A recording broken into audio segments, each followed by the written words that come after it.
Hari ini saya akan bahas tentang lanjutan materi yang sebelumnya yang pernah saya bahas, yaitu rahasia pabrik bakso bisa menghasilkan bakso yang enak padahal murah. Buat Anda yang belum pernah nonton, silahkan cek linknya di atas. Ini khusus untuk YouTube, Anda bisa ke sana dulu, Anda saksikan, karena materi hari ini adalah lanjutannya, yaitu saya akan membahas tentang rahasia mereka, bagaimana secara rasa tetap bagus. Seperti yang sudah kita pelajari bersama, bahwa pabrik bakso itu bisa menghasilkan lebih murah bukan karena tepungnya dibanyakin, tapi karena jumlah dagingnya yang diminimalkan, diturunkan. Nah, kalau kasusnya seperti ini tentu ada dua masalah yang mungkin akan muncul. Bukan tekstur ya, tekstur sudah pernah dibahas.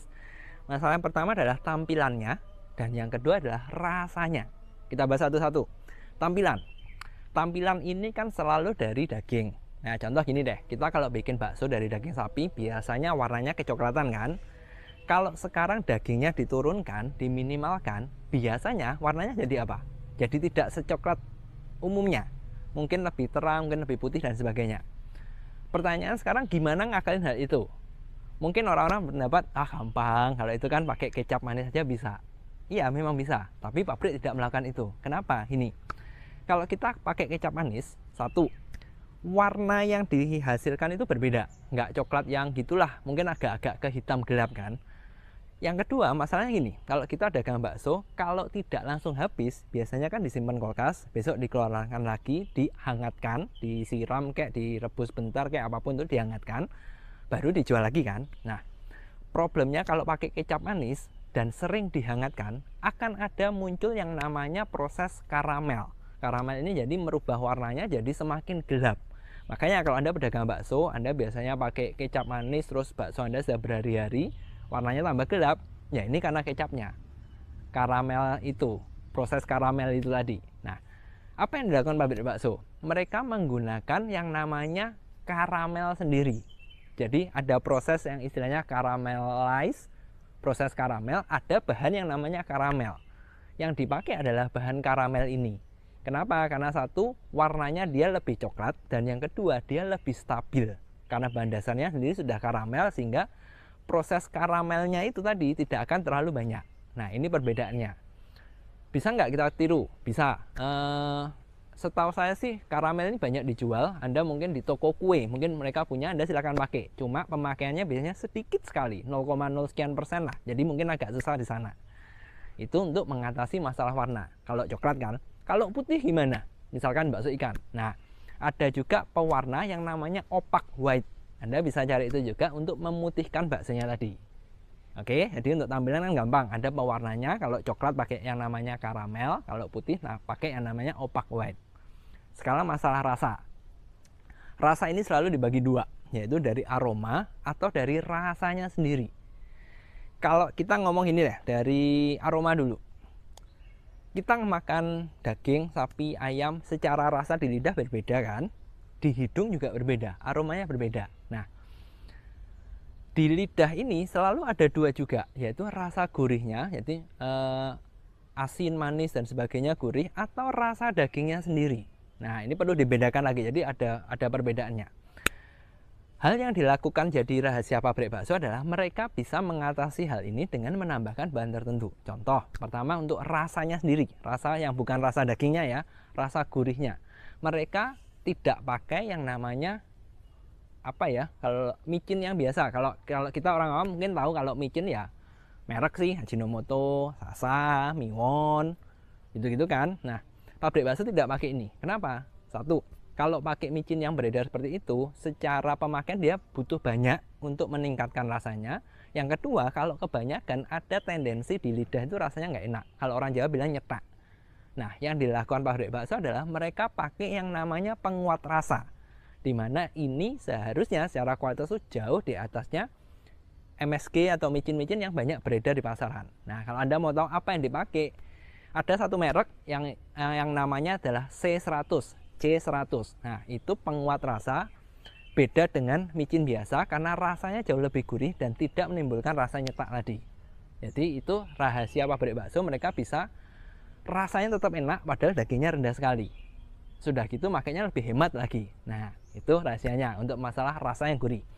Rasa dagingnya sekarang gimana? Tentu kan ada dua, tadi dari aroma dan juga rasanya sendiri.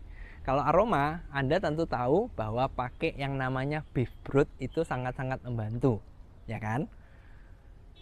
Kenapa kok kita harus pakai yang namanya beef broth, tidak pakai tetelan aja? Padahal tetelan kan secara aroma juga bisa lemak kan? Secara rasa juga bisa rasa sapi. Kenapa nggak pakai itu? Ini ada beberapa kelemahan ini. Jadi saya bahas dulu ya. Kalau tetelan mungkin agak, saya dapati ternyata itu agak luas sekali. Kalau mau spesifik itu saya sebutnya MDM untuk ayam, dan juga kalau sapi DMM. Karena kalau kita ngomong tetelan ternyata di beda daerah itu kualitasnya beda-beda. Ada yang murni seperti DMM atau MDM, ada juga yang enggak, masih cukup banyak dagingnya. Jadi karena ini rada nggak standar, ya saya nyebutnya MDM atau DMM lah. Ini pabrik pasti pakai itu. Kalau Anda dari materi sebelumnya kan tahu, itu untuk mengurangi cost, ngurangin biaya sehingga murah.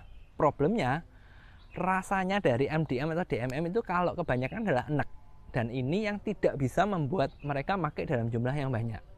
Yang bisa dilakukan adalah mereka pakai secukupnya, dagingnya sudah turun, pakai meat replacer yang netral, nggak ada rasanya, dan ditambahin ekstrak sapi murni seperti beef broth.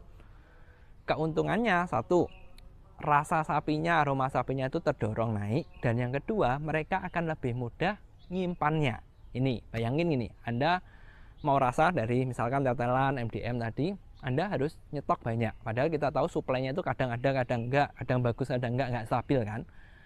Buat pabrik, kalau enggak stabil ini pasti jadi masalah. Mereka tidak bisa kalau produknya naik turun. Mau itu secara kualitas, mau itu secara harga. Bayangin misalkan, oh tiba-tiba MDM harga 13.000, besok 17.000, besok lagi 12.000. Ya mereka pusing. Mereka butuh yang stabil, karena itu mereka selalu membatasinya dan mereka menambahkan yang namanya beef broth tadi. Keunggulannya selain beef broth itu lebih stabil, harganya juga lebih hemat. Kenapa? Ini harga beef broth saya tahu mahal, ya mahal sekali. Pemakaiannya itu sangat-sangat sedikit. Nah kembali kan, pabrik tidak menghitung masalah harga, yang dihitung adalah biaya. Mau harganya mahal, tapi kalau pakainya sedikit sekali, mereka lebih oke ketimbang beli barang yang lebih murah, pakainya lebih banyak. Itu mereka nggak bisa. Makanya salah satu rahasianya mereka pakai ekstrak sapi tadi, dan salah satunya adalah mereknya beef broth. Selain biayanya lebih murah, rasanya lebih bagus. Yang ketiga, nyimpannya lebih enak. Kenapa? Karena bentuknya bubuk, jadi lebih lama nyimpannya, nggak perlu khawatir susut lah, tumpah lah. Ya kalau tumpah sih mungkin bisa ya, kalau orangnya sembrono bisa. Ya paling nggak susut lah, seperti itu. Nah jadi secara rasa ada dua hal yang bisa dilakukan. Yang biasa dilakukan adalah memakai penguat rasa yang berbeda, yang tidak diketahui orang-orang, sehingga rasanya lebih enak, lebih kuat. Dan yang kedua, mereka pakai ekstrak sapi tadi. Makanya hal-hal seperti ini yang melengkapi. Setelah teksturnya bagus, kenyal, rasanya juga harus dapat dengan tambahan dua ini. Nah, saya harap hari ini melengkapi materi sebelumnya. Jadi Anda sudah dapat gambaran penuhnya. Kalau teksturnya begini, pabrik itu ngakalin sehingga murah. Rasanya begitu. Nah, saya harap hari ini Anda sudah mendapatkan gambaran. Semoga hal yang saya jelaskan ini bisa Anda tiru. Walaupun Anda belum kelas pabrik, setidaknya kalau Anda bisa tiru, saya rasa Anda bisa cukup menghemat dan kualitas bakso Anda tetap bagus.